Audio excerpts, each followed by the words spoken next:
नमस्कार पिनकरांनो, काय म्हणताय? विचार करताय ना आपल्या भवितव्याचा? आता नको कुठलंच पिकलेलं पान, आता नको कुठलाच आश्वासनांचा पाऊस पडणारा दादा. आता आपल्याला हवा आहे आपला विकास करणारा दादा.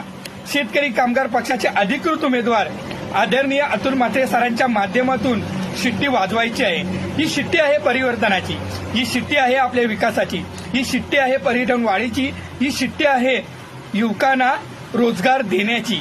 मग ही शिट्टी वाजवून आपल्या सुधागड पेण मतदारसंघाचा विकास करूया आणि या शिट्टीच्या माध्यमातूनच पेण सुधागड मतदारसंघाचा रखडलेला विकास पुन्हा एकदा शाश्वत विकासाच्या माध्यमातून आणि अतुल म्हात्रे सरांच्या नेतृत्वाखाली सक्षमपणे पूर्ण करूया. कारण शिट्टी वाजवली तरच तुम्हाला पर्यायाने विकास काय असतो हे पाहायला मिळणार आहे. कारण शेतकऱ्यांचे आयुष्यमान उद्ध्वस्त